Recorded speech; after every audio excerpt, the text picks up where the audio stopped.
وعلى آله وصحبه أجمعين أما بعد Alhamdulillah pada awal-awal tahun baru Islam ini kita diberikan sehat walafiat, masih bisa menangi tahun-tahun baru. Mudah-mudahan dengan dibuka tahun baru ini sudah dibuka Allah Subhanahu wa Ta'ala pintu kebaikan buat kita, pintu kebaikan untuk kita, dibukakan juga pintu taubat buat kita, dibukakan pintu rezeki dari kita, dan mudah-mudahan kita semua diberikan panjang umur oleh Allah Subhanahu wa Ta'ala dalam keadaan sehat wal afiat fi ta'atillahi wa mardatih. Amin ya rabbal alamin. Hadirin yang dimuliakan oleh Allah Subhanahu wa Ta'ala,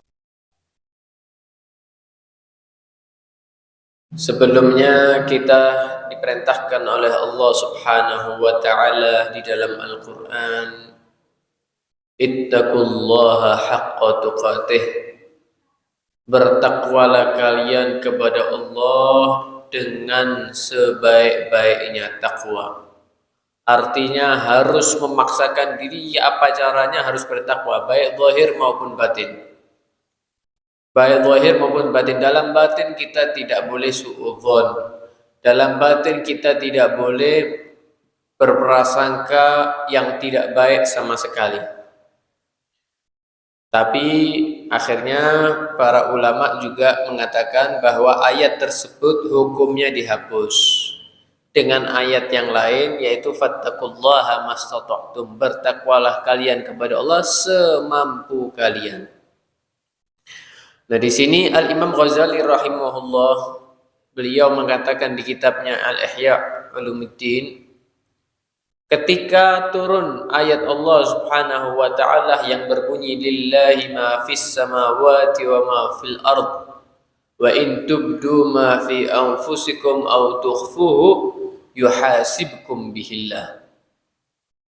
Imam Ghazali mengatakan ketika turun ayat tersebut yang artinya hanya bagi Allah langit dan bumi, dan apapun yang nampak dari kita ataupun yang kita sembunyikan dalam batin kita, yang kita lakukan baik secara zahir, yang kita omongkan atau yang kita tahan, kita mau ngomong kita tahan, nggak jadi ngomong, maka itu semua akan dihisab oleh Allah Subhanahu wa Ta'ala. Ketika mendengar ayat tersebut, para sahabat akhirnya datang kepada Nabi semua. Datang kepada Nabi akhirnya ngomong, ya Rasulullah, kullifna ma la nutik. Ya Rasulullah, kita ini dipaksa untuk sesuatu yang gak kita mampu. Kenapa? Karena mereka mengatakan kalau dihisap semua baik yang di batin, kita pengen ngomong kotor aja, itu sudah dicatat sama Allah. Ini berat. Gimana caranya supaya kita ini tidak ada keinginan seperti itu? Kepengen maksiat. Kalau maksiat dilakukan jelas dihisab. Masih keinginan aja untuk bermaksiat, itu sudah dihisab sama Allah. Kenapa? Karena Allah mengatakan wa in tubdu ma fi anfusikum aw tukhfuhu, atau yang kalian sembunyikan, yuhasibkum bihillah, semua akan dihisab oleh Allah. Akhirnya datang kepada Nabi, berat ini ya Rasul, nggak mampu kita. Gimana caranya nggak ada keinginan pengen maksiat? Gimana caranya keinginan kita itu mau ngomong kotor kemudian kita tahan supaya nggak ada keinginan itu sama sekali? Nggak bisa ya Rasul, masa semuanya dihisab? Akhirnya kenapa? Karena mereka memahami ayat tersebut seperti itu. Apapun yang kita lakukan ataupun yang kita tahan, yang kita sembunyikan dalam hati, semuanya dihisab. Akhirnya Nabi Shallallahu Alaihi Wasallam menjawab pertanyaan sahabat tersebut dan mengatakan apa? Aturiduna an taqulu kama qalat Banu Israil? Apakah kalian semuanya ingin seperti Bani Israel? Kenapa? Karena Bani Israel ketika datang perintahnya Allah, mereka tidak taat kepada Allah. Mereka mengatakan apa? Sami'na wa asaina. Kami mendengar firman Allah, kami mendengar perintahnya Allah, tapi kami tetap bermaksiat kepada Allah. Tapi kata Nabi, kamu jangan seperti Bani Israel. Dikasih perintah, minta A, B, C, D, tapi nggak ada dilakukan. Akhirnya dimintai pertanggungjawaban, apakah kalian pernah mendengar perintahnya Allah? Sami'na, iya pernah dengar. Tapi wa asaina. Tapi kamu umatku, kata Nabi, kalian umat Nabi Muhammad, ketika mendengarkan perintahnya Allah, maka katakan apa? Sami'na wa ata'na. Ghufranaka rabbana wa ilaikal masir. Nah, itu lanjutannya ayat kan tersebut seperti itu ya. In tubdu ma fi anfusikum wa tukhfu yuhasibkum billah. Terus apa? Wa yaghfiru liman yasha wa yu'adzibu man yasha. Ya. Kemudian mereka akhirnya mengatakan semuanya, sami'na wa ata'na. Ghufranaka rabbana wa ilaikal masir. Fa anzalallah, akhirnya Allah, karena para sahabat ini nurut, akhirnya Allah Subhanahu wa ta'ala menurunkan ayat lagi lanjutannya. Amanar rasulu bima unzila ilaihi min rabbihi wal mu'minun. Telah beriman Rasul utusan Allah dan beriman orang-orang yang mengikutinya. Kullun amana billah, mereka semuanya mengatakan beriman kepada Allah dan para malaikatnya Allah, wa kutubihi wa rusulihi, dan mereka beriman kepada kitab-kitabnya Allah dan rasul-rasulnya Allah. Maka kata Allah, la nufarriqu baina ahadin mir rusulih wa qalu sami'na wa ata'na ghufranaka rabbana wa ilaikal masir. Kemudian Allah menyifatkan orang-orang yang beriman daripada umatnya Nabi apa? Mereka yang mengatakan saya beriman kepada Allah, saya beriman kepada kitabnya Allah, saya beriman kepada malaikatnya Allah, saya beriman kepada rasulnya Allah. Maka aku tidak akan membedakan, kata Allah, antara mereka. Kenapa? Karena mereka apa? Mengatakan sami'na wa ata'na ghufranaka rabbana wa ilaikal masih. Akhirnya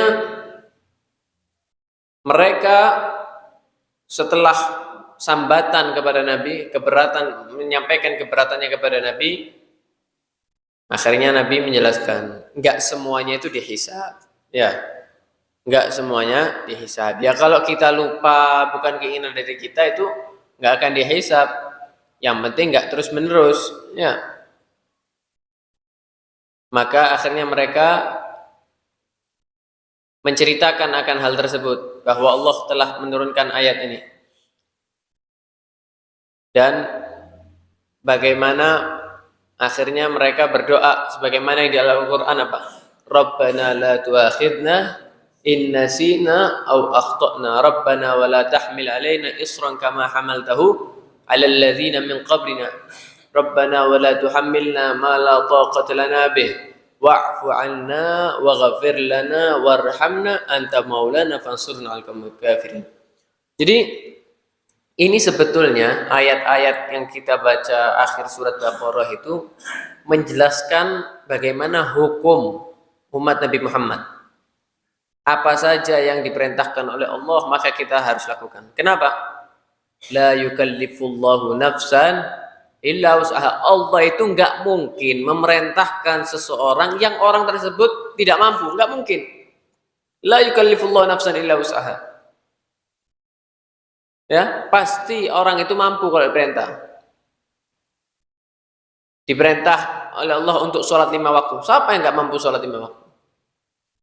Terus buktinya sholat 5 waktu kan harus berdiri, Beb. Lah ini orang lumpuh, nggak bisa berdiri, duduk. Puasa, harus puasa. Nggak mampu puasa, Beb, karena tua. Ya sudah, nggak usah puasa, tapi keluarkan fidyah. Dan seterusnya. Diperintahkan oleh Allah, nggak boleh zina. Nggak zina. Siapa yang nggak mampu berzina? Siapa yang tidak mampu untuk tidak melakukan zina? Semua mampu tidak melakukan zina. Tapi harus menahan. Kadang-kadang merasa tidak mampu padahal aslinya mampu. Nah, ini keliru. Allah itu tidak mungkin memerintahkan sesuatu yang kita nggak mampu. Ya, tapi ketika datang perintahnya Allah, Nabi itu mengajarkan jangan langsung menolak. Lihat dulu. Paham ya? Allah itu Maha mengampuni. Maka itu lanjutannya apa? La yukallifullahu nafsan illa wus'aha ma kasabat wa alaihi apa? Wa alaika maktasabat. Rabbana la tu'akhidna. Ya Allah, jangan dihisab kami. Inna sina, kalau kami lupa, au akhtana, atau kami keliru. Rabbana wala tahmil alaina isran kama hamaltahu 'alal ladzina min qablina. Ya Allah, jangan bebankan kepada kita sesuatu yang kita tidak mampu sebagaimana umat-umat sebelum kita. Umat-umat sebelum kita itu lebih berat lagi perintah-perintahnya. Mereka kalau melakukan maksiat langsung apa ya? Tidak ditutup sama Allah, langsung dibuka sama Allah, tercatat di pintu rumahnya kalau mereka setelah melakukan maksiat. Kalau sekarang kan kita masih ditutup sama Allah. Umat-umat terdahulu lebih berat. Rabbana wa la tahmil 'alaina isran kama hamaltahu 'alal ladzina min qablina. Rabbana wa la tuhammilna ma la taqata lana bi, ya Rabb. Jangan bebankan kepada kami sesuatu yang kami tidak mampu. Ma la taqata lana bi, yang kami tidak mampu. Ya. Kemudian apa? Rabbana ighfir lana wa'fu 'anna waghfir lana warhamna. Ampuni kami, ampuni dosa-dosa kami, rahmati kami. Ya. Itulah pernyataan orang-orang umatnya Nabi. Kalau umat Bani Israel tidak ada.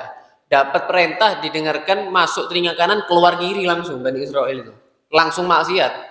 Tapi kalau umatnya Nabi enggak. Kalau ada perintah pun yang enggak berat, tetap kita diperintahkan sami'na wa ata'na. Ya, kemudian Allah menurunkan itu, la yukallifullahu nafsan illa wus'aha. Kemudian ketika ada sesuatu yang kita mungkin lupa akan sesuatu tersebut, mungkin itu haram, tapi kita lupa, kita lakukan tanpa sengaja, maka itu nggak dihitung sama Allah, nggak dihisab sama Allah. Misal apa? Sholat, lupa nggak sholat, apakah dosa? Lihat lupanya. Ketika dia lupa itu memang betul-betul lupa atau pura-pura, atau dia sebetulnya ingat mau sholat duhur tapi keasikan main game, keasikan main BS, keasikan nonton India misalnya, ngelihat kucing-kucing hotahe sampai bablas lali sholat. Lah kalau ini lain lagi. Harusnya sudah masuk waktu sholat, gak sholat, nonton film sampai lupa. Nah, kalau gini dosa. Ya, tapi kalau memang betul-betul lupa, ya, atau tidak sengaja tidur kebablas, tidurnya di luar waktu, misal subuh, ya tidur mulai jam 10 malam, kebablas sampai jam 5, sampai jam 6. Apakah dosa? Enggak, tapi harus ganti, tetap qodoi sholatnya, baik lupa ataupun tidak sengaja, qodoi. Lah kalau sudah masuk waktu subuh, tidur, ngenteni sholat di masjid, turu. Nah ini sudah masuk waktunya sholat, nggak sholat, dibuat tidur, kebablas. Gak sengaja dosa. Kenapa? Dia bisa melakukan sholat tapi dia menunda sampai akhirnya kebablas. Nah, ini beda lagi hukumnya. Jadi hukum itu tidak seperti itu. Terus apakah kalau sudah kebablas atau enggak sengaja meninggalkan sholat, apakah harus qodoi? Harus. Sebagian orang ada yang menganggap kalau kebablas, ketiduran, tidak harus ganti. Malah ada yang mengatakan tidak boleh ganti. Tidak bisa, harus tetap diganti. Harus tetap diqodoi sholatnya. Ya.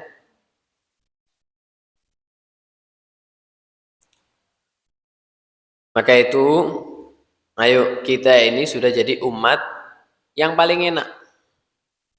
Menjadi umatnya Nabi yang paling enak kita ini. Kenapa? Banyak bonusnya. Bonusnya banyak kita ini. Kalau dibanding umat dahulu nggak ada apa-apanya. Sholat dulu itu diwajibkan 50 kali aslinya. Satu hari 50 kali. Tapi akhirnya Nabi waktu turun ketemu Nabi Musa, kata Nabi Musa, jangan. Tidak kira mampu, umatnya kamu tidak bakal mampu. Kenapa? Umatmu ini umat yang paling lemah. Ya kenapa? Karena umatnya Nabi ini paling kecil. Umat terdahulu itu badannya besar-besar. Umurnya panjang-panjang. Kalau umatnya Nabi mentok rata-rata 80. 60 itu sudah bau tanah sudah. Kalau umat terdahulu umur 100 tahun itu baru kayak 19 tahun di sini. Ini dahulu itu umurnya panjang-panjang. Nah, diperintahkan sholat sama Allah waktu Mi'raj itu aslinya 50 kali. Sama Nabi Musa akhirnya disuruh nawar. Kembali sama Allah, coba dinyang. Ditawar, akhirnya ditawar-tawar sampai sehari 5 kali. Tapi walaupun sehari 5 kali, pahalanya tetap seperti 50 kali. Kenapa? Satu kali sholat dianggap 10 kali. Satu sholat 10 pahala. Satu sholat sama dengan 10 pahala. Akhirnya sampai 50. Bonus.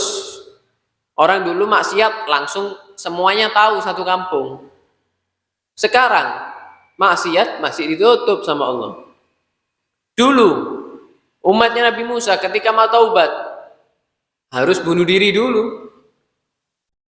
Harus dibunuh. Kalau nggak dibunuh nggak bisa. Harus dibunuh, bukan bunuh diri. Harus dibunuh. Baru diampuni dosanya. Sekarang cukup menyesal, meninggalkan maksiat, dan kembali kepada Allah. Itu sudah diampuni dosa kita. Diampuni dosa kita. Tidak perlu dibunuh. Nah, kita ini sudah jadi umat yang paling enak. Sehari cuma 5 kali sholat. Dulu puasanya, kalau puasa itu 24 jam. 24 jam baru boleh buka. Habis buka langsung puasa lagi. Kita ini puasa cuma 14 jam. Kalau di Indonesia ini. Cuma 14 jam. Setelah itu badoko sak kuate. Ya, boleh sampai melukok enggak apa-apa. Dahulu enggak boleh.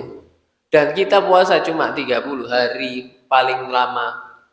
Umat terdahulu 40 hari, bahkan ada yang mengatakan 50 hari. Nah, kita ini sudah jadi umat paling enak. Maka itu enggak perlulah kita merasa berat ini itu enggak ada. Karena Allah enggak mungkin memerintahkan sesuatu yang kita tidak mampu. Ya. Itu jadi umat Muhammad, umat Islam, umatnya Nabi Muhammad yang giat dilakukan apa yang diperintahkan oleh Allah dan tinggalkan apa yang dilarang oleh Allah Subhanahu wa taala. Kalau ada pertanyaan, monggo. Nggih. Kalau tidak ada, ya sudah, kita tutup. Saya ada rapat soalnya. Nggih, ibu-ibu kalau enten pertanyaan, monggo. Kalau ada kertas ditulis lebih baik, tapi kalau tidak ada, ya tidak apa-apa, sudah ngomong yang lagi juga silahkan. Boten enten nggih. Tiang apa lanang ini? Yugo. Hah? Tiang Iya, tiang jaler mboten enten nggih. Nggih. Tiang putri, estri. Mboten enten nggih. Wallahu a'lam bis.